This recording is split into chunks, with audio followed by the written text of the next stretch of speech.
ఈరోజు నాకు లీవ్. నాకు ఆఫ్ ఉన్నప్పుడు 6 అయిందా టైం, మళ్ళీ పనుకునేస్తాను. 7 అయిందా టైం, మళ్ళీ పనుకునేస్తాను.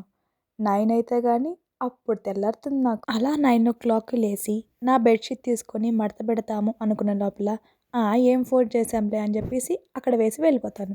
అదేంటో అబ్రాడ్ వచ్చాక ఎవరైనా సన్నగా అవుతారేమో అనుకుంటారు. కానీ నేనేంటో వెయిట్ గెయిన్ అయ్యాను. ఇక్కడికొచ్చిన తర్వాత ఇంకా ఎక్సర్‌సైజ్‌లు కూడా స్టార్ట్ చేశాను. అలా ఒక హాఫ్ అన్ అవర్ ఎక్సర్‌సైజ్ చేసేసిన తర్వాత బ్రష్ చేసేసుకొని వెళ్ళి హాట్ వాటర్‌లో లెమన్ పిండుకొని తాగేస్తాను. అది చాలా దారుణంగా ఉంది. అయినా కూడా తాగాలి. దాని తర్వాత ఒక యాపిల్ అనేది తినేసాను. ఇండియాలో ఉన్నప్పుడు మా అమ్మ ఆయిల్ పెట్టుకో అంటే ఏం పెట్టుకున్నానులే అని చెప్పి లైట్ తీసుకున్నాను. కానీ ఇక్కడికొచ్చాక ఈ జర్మన్ వాటర్‌కి, ఈ వెదర్‌కి హెయిర్ ఫాల్ అనేది చాలా ఎక్కువగా ఉంది. సో, ఇక్కడ నా అంతట నేనే ఆయిల్ పెట్టుకొని దాని తర్వాత హెడ్ బాత్ అనేది చేస్తాను. అలా రెడీ అయిపోయిన తర్వాత నేను నా ఇన్‌స్టా రీల్స్ కోసం ఏం చేయాలని చెప్పేసి థింక్ చేసుకొని ఇన్‌స్టా రీల్స్ అనేవి స్టార్ట్ చేస్తాను.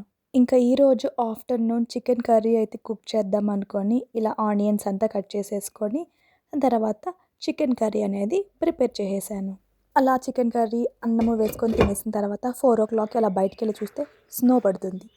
ఈ వెదర్ ఎలా ఉంటుందో దానికే అర్థం కాదు. కానీ ఇక్కడ జర్మనీలో ఈ బ్యూటిఫుల్ వైలెట్ కలర్ ఫ్లవర్స్ అయితే చాలా అందంగా ఉన్నాయి చూసేకి. నన్ను చాలా అట్రాక్ట్ చేస్తున్నాయి ఇవి. దాని తర్వాత ఈవినింగ్ 6కి అలాగా నాకు ల్యాప్‌టాప్‌లో కొంచెం వర్క్ ఉంటుంది. అది చేసేసుకున్న తర్వాత ఈరోజు నైట్‌కి చపాతీ అయితే ప్రిపేర్ చేసేసాను. ఇంకా చపాతీ, చికెన్ కర్రీ అనేది అల్టిమేట్ కాంబినేషనే కదా!